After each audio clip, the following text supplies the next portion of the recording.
जलन। ममता बहुत ही सीधी और प्यारी लड़की थी। वहीं सुनील एक सरल और आगे बढ़ने की सोच रखने वाला लड़का।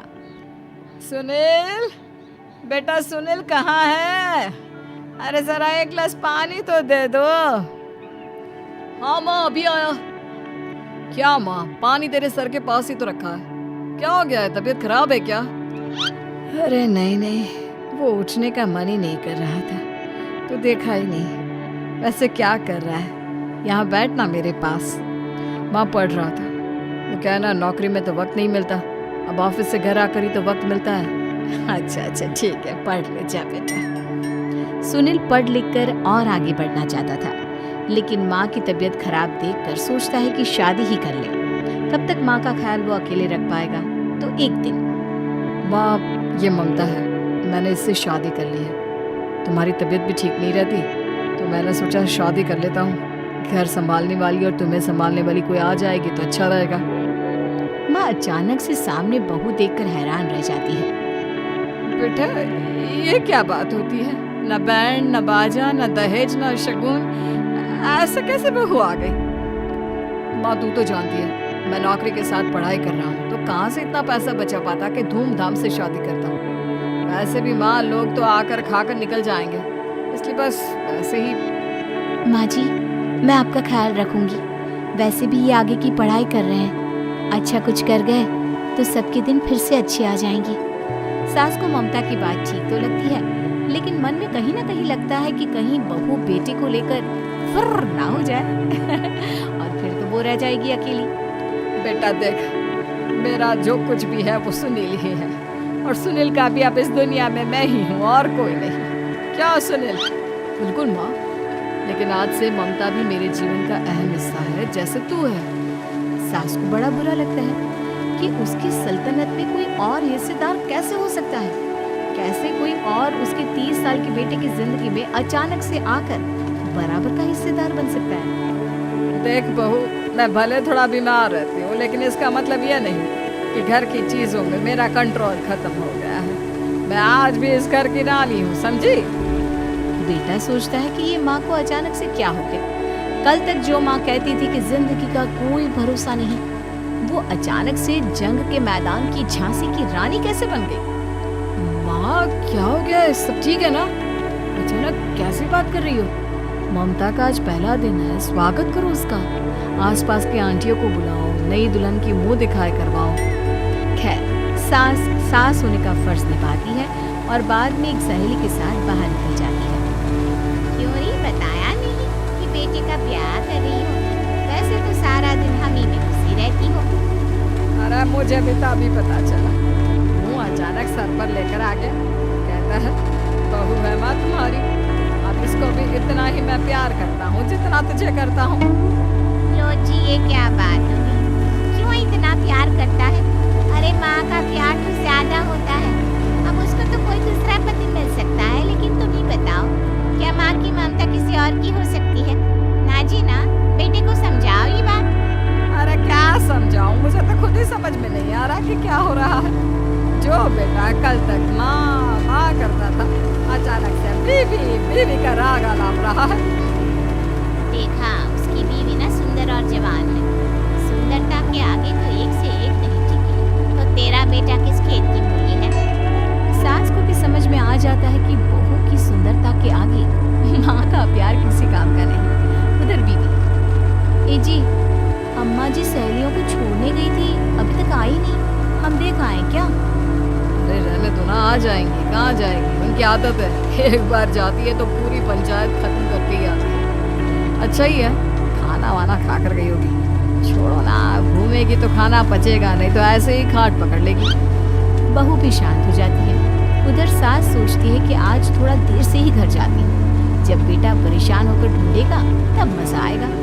बीवी को खुद ही पता चल जाएगा कि माँ के आगे उसकी दाल नहीं गलेगी। लेकिन वहीं दूसरी ओर घर पर, ये जी, माँ जी अभी भी नहीं आई। हमको तो घबराहट हो रही है कि क्या करें, जाकर पता करें किसी के घर। अच्छा, कहाँ जाओगी ये भी बता दो। पहला दिन है तुम्हारा इस घर में, और एक ही दिन में मोहल्ला छानोगी क्या? हाँ, तो आप भी तो नहीं जा रहे हैं ना, हमको फिक्र हो रही है। सो जाओ। बस फिर क्या था, बेटा बहू खाना खाते हैं और कमरे में सोने चले जाते हैं।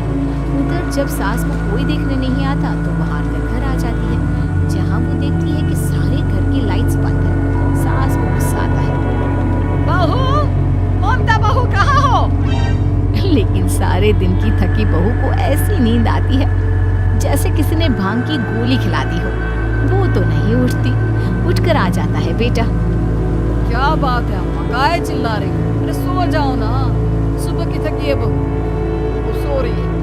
जोर से बोलोगी तो नींद खुल जाएगी उसकी। माँ को गुस्सा आ जाता है। फिलहाल तो सो जाती है, लेकिन मन ही मन ढेर सारा जहर बहू के लिए भरा होता है। सुबह बहू चाय बना रही होती है कि सास धीरे से गैस तेज कर देती है, जिससे चाय का बर्तन जल जाता है। और जैसे ही बहू चाय का बर्तन उठाती है उसका हाथ जल जाता है। मेरा हाथ जल गया। वो जोर जोर से चिल्लाकर इधर उधर भागती है कि सास थोड़ी देर में उसके हाथ में पानी डाल देती है। हाय रे बहू, क्या कर रही हो? पहली बार रसोई छुई हो क्या? सासू माँ गलती से गैस तेज रह गई थी और बर्तन जल गया, जिससे मेरा हाथ जल गया। अरे कितना गंदा दाग, छी छी छी छी, मुझे तो उल्टी आ रही है तेरा गला हुआ मांस देखकर। तू ना मुझे अभी साथ से खाना मत लगाना। बहू भी खुद का हाथ देखती है तो उसे भी रोना आ जाता है। कुछ दिनों के बाद सास की सहेली आती है, बहू चाय बनाकर लाती है। उसके जाने के बाद सहेली कहती है, बहू की सुंदरता ऐसी है कि कोई भी दीवाना हो जाए। वैसे तेरे बेटे का क्या हाल है? अरे वैसा ही है, बहू के पीछे लग गई। क्या करूं, कुछ समझ में नहीं आ रहा। मैंने तो बहू के चेहरे पर दिवाली के पटाखे की चक्री फेंक दी, उसका पूरा चेहरा जल गया। अब देखो ना रही सुंदरता, और ना ही अब मेरा बेटा उसे पूछता है। अरे अब तो वो उसे छोड़कर दूसरी भी देखने को बोल गया है मुझे। बहू सारी बात सुन रही होती है। आंटी एक बात बताइए, क्या भरोसा है कि दूसरी सही आए और आपके अनुसार रहे? देखिए आंटी, मेरी सासू माँ को गलत बात सिखाने की जरूरत नहीं है। हमारा परिवार साथ में खुशी से रह रहा है। देख बहू, मेरी सहेली की बेइज्जती ना कर, वही अच्छा रहेगा तेरे लिए, समझी? बहू नहीं मानती है। वो बार बार उनकी सहेली को घर से निकल जाने को कहती है। तभी सास की सहेली पास के चूल्हे से लकड़ी लाकर बहू के चेहरे पर लगा देती है। बहू जोर जोर से रोने लगती है। अरे ये क्या कर दिया? मैंने कहाँ किया, ये तो तूने किया। तू ही नहीं चाहती थी कि बहू बेटी के साथ रहे, भला मैं क्यों करूँगी? मैं तो चली, निपटो अब। बहू रो रही होती है, दर्द से चिल्ला रही होती है, लेकिन सास उसे डॉक्टर के पास नहीं ले जाती। तभी पति आता है। क्या हो गया ममता? ये दाग कैसे लगा? कैसे चली? ममता कुछ नहीं कहती, बस दर्द से करा रही होती है। पति माँ की तरफ देखता है। हो ना हो माँ, ये पक्का आपका काम है। आप ही ममता से चला करती थी ना। देखना माँ, अब पुलिस आएगी, केस बनेगा, लेकिन पहले मैं ममता को अस्पताल लेकर जा रहा हूँ। सभी अस्पताल जाते हैं, जहाँ डॉक्टर ममता की सास से कहते हैं, आपने तो नहीं जलाया ना बहू को? अब ममता की सास के तो पसीने छूट रहे होते हैं। वो घबरा कर कहती है, ना डॉक्टर साहब, कैसी बात करते हैं? हम क्या जलाएंगे अपनी बहू को? डॉक्टर ममता के पति से पूछते हैं, देखिए, क्योंकि ये ससुराल में जली है तो मामला पुलिस का बनता है, तो आप पहले पुलिस को बुलाइए, तभी इलाज पूरा होगा।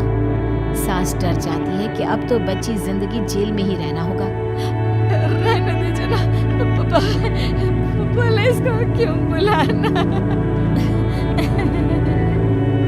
सारी हंसी खत्म हो जाएगी जब पुलिस के डंडे पड़ेंगे। बहू को जलाना भले ही बहुत आसान हो, लेकिन उसके बाद सारी जिंदगी जेल की हवा खाना।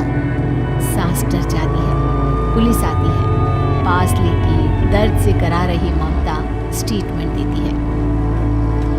तो क्या हुआ था? कैसे जली आप? ममता पास खड़ी सास को देखती है। बेटी बताओ, कैसे जल गई तुम?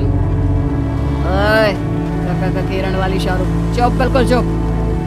सास चुप। सभी इंतजार करते हैं कि ममता क्या बोलेगी। जी, मैं खाना बना रही थी, लकड़ी उड़कर मेरे ऊपर गिर गई और मैं जल गई। सास बहू की बात सुनकर रोने लगती है। देखा माँ, कितनी समझदार है ममता। ये चाहती तो हाँ बेटा, ये चाहती तो मैं आज जेल में होती। मुझे माफ कर दे, मैं आगे से अभी कभी ऐसा नहीं करूँगी। बहू के साथ मिलकर रहूँगी।